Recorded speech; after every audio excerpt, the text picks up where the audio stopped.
નમસ્કાર મિત્રો, સ્વાગત છે તમારું અમારી ચેનલ પર એક નવા વિડીયોમાં। મિત્રો, અમે તમને જણાવીશું કે આંકડાના છોડથી પ્રબળ અને પ્રચંડ વશીકરણ કઈ રીતે ખૂબ જ સરળતાથી કરી શકાય।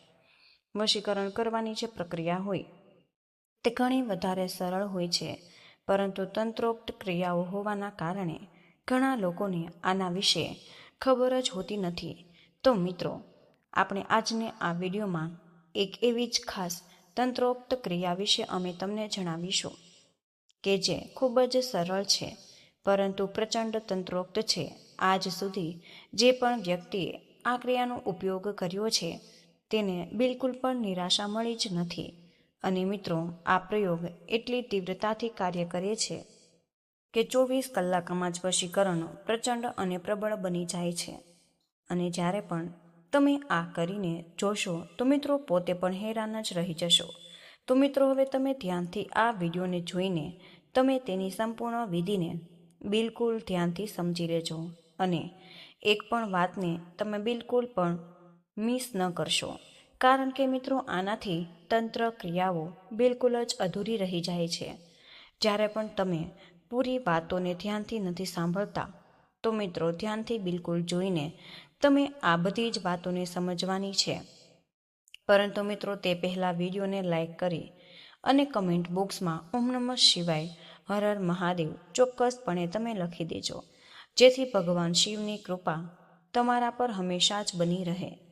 તો મિત્રો, હવે તમને અમે જણાવી દઈએ છીએ કે વશીકરણની એક એવી ક્રિયા કે જેનાથી કોઈ પણ વ્યક્તિને તમે સંમોહન અને આકર્ષણ પણ કરી શકાય છે અને મિત્રો તમે પૂરી રીતે પોતાના વશમાં પણ કરી શકાય છે।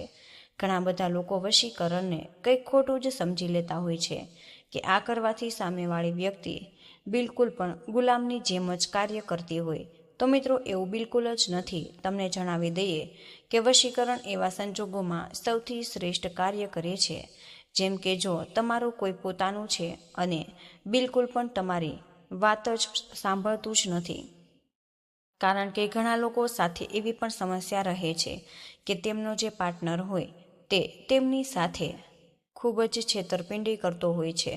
તો મિત્રો, એવા સંજોગોમાં વશીકરણનો બિલકુલ જ ઉપયોગ તમારે કરવાનો જોઈએ અને પોતાની જિંદગીને તમે ખુશહાલ બનાવવી જોઈએ, કારણ કે આ જેટલી પણ પ્રક્રિયાઓ છે, મંત્રો વિજ્ઞાન, તંત્ર વિજ્ઞાન જેટલા પણ છે તે માત્ર એટલા માટે જ બનાવવામાં આવ્યા છે કે જેનાથી માણસ પોતાના દુઃખોને સમાપ્ત કરીને આગળ વધી શકે। એટલા માટે વશીકરણ કોઈ પણ રીતે બિલકુલ પણ ખોટું નથી અને આ કોઈ પણ કરી શકે છે જે પોતાના જીવનમાં દુઃખી હોય છે અને તેને લાગે છે કે સામેવાળાનું વશીકરણ કરવું ખૂબ જ જરૂરી છે। તો મિત્રો, એવામાં તમે વશીકરણ ક્રિયા કરવામાં પાછળ હટવું જોઈએ નહીં।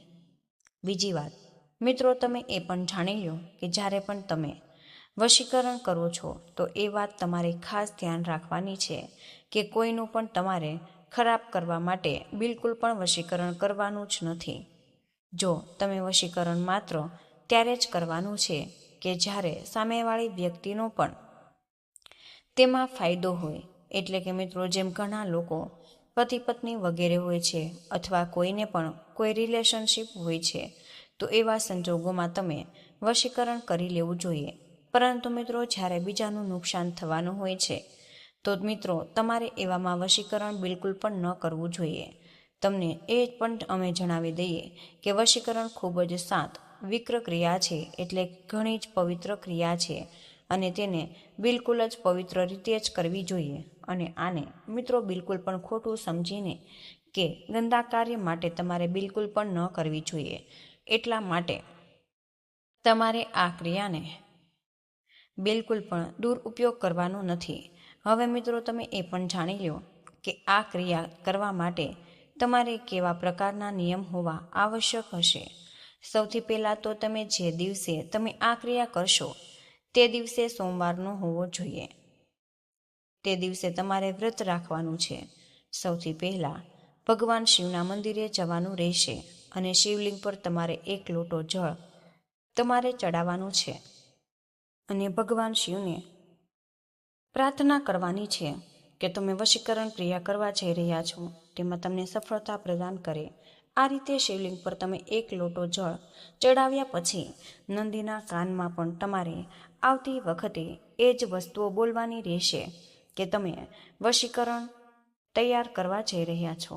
મિત્રો, તેમાં તમને સફળતા પ્રાપ્ત થાય અને આ પ્રકારની પ્રાર્થના તમારે કરવાની રહેશે. ત્યારબાદ મિત્રો, તમારે ક્યાંક એવી જગ્યાએ જવાનું છે કે જ્યાં આંકડાના છોડ હોય અને આંકડાના છોડ તમારે શોધવાના રહેશે. તો મિત્રો, એવા સ્થાને પર તમારે જવાનું છે જ્યાં કોઈ પણ તમને બિલકુલ પણ ડિસ્ટર્બ જ ન કરે. અને હવે તમને જણાવી દઈએ છીએ કે આંકડાનો જે છોડ હોય છે તે ઘણી વખત સુમસામ જગ્યાએ જ પુષ્કળ મળી જાય છે.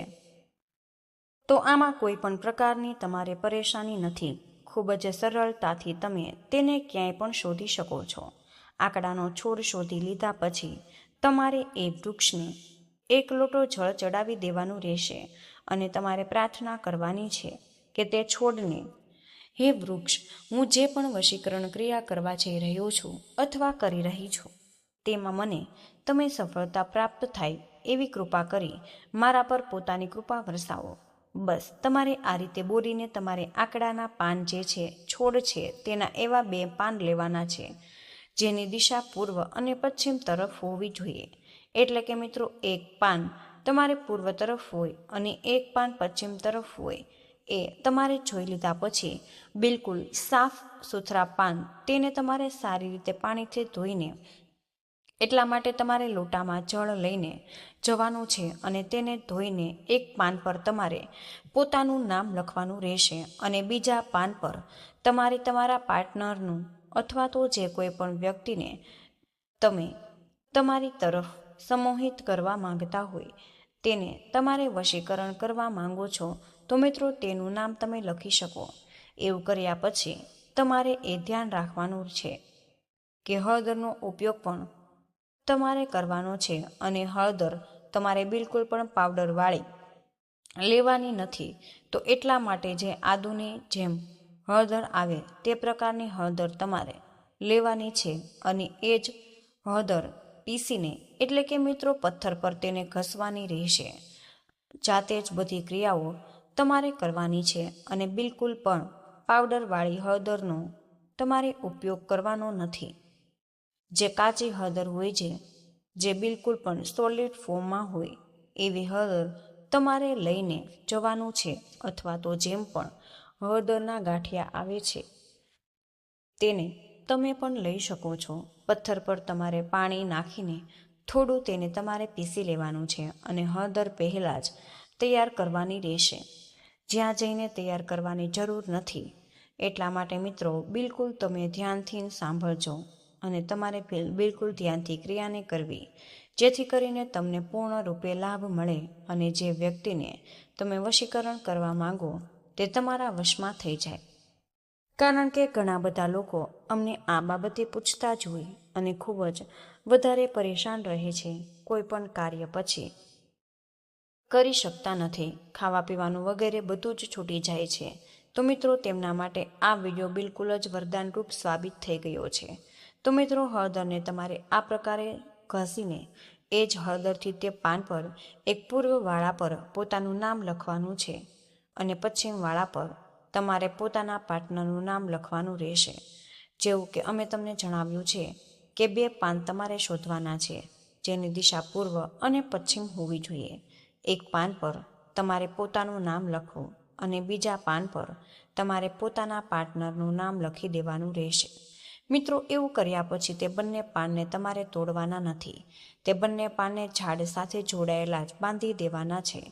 એટલે કે મિત્રો, અંદરો અંદર જ તમારે મેળવીને નાડા છેડી બાંધીને તમારે બાંધી દેવાનું છે છોડને. એટલે કે 2 પાન જેના પર તમે નામ લખ્યા હતા તેને અંદરો અંદર બાંધ્યા પછી આંકડાના છોડ પર તમારે થોડા ચોખા ચડાવીને ફરીથી 1 લોટો જળ તમારે ચડાવી દેવાનું છે.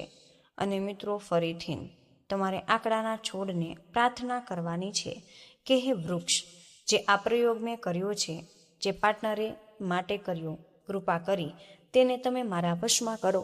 બસ આ રીતે બોલીને પાછું તમારે તમારા ઘરે આવી જવાનું રહેશે.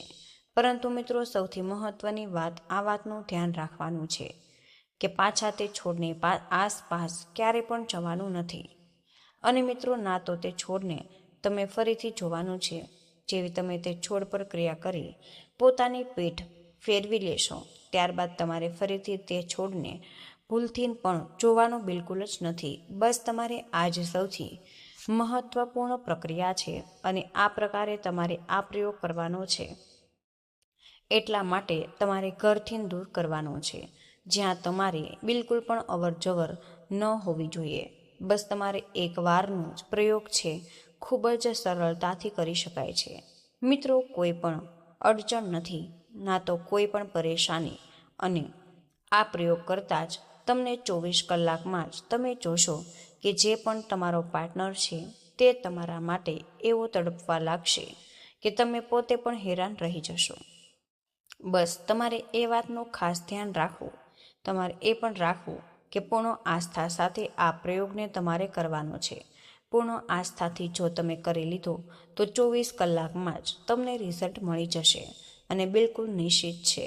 અને જો 24 કલાકમાં તમને નથી મળતું તો 7 દિવસને તમારે રાહ જોવી અને 7 દિવસમાં જ બિલકુલ નિશ્ચિત રૂપે તમને રિઝલ્ટ મળશે. કારણ કે જેવું અમે પાછલા વિડીયોમાં તમને જણાવ્યું છે કે આંકડાનો છોડ તંત્રોક્ત હોય છે અને ઘણી વધારે તંત્ર ક્રિયાઓમાં તેનો ઉપયોગ થાય છે. મહાકાળીનો આ છોડ છે અને આમાં જ મહાકાળીના ગુણોનો પણ વાસ હોય છે.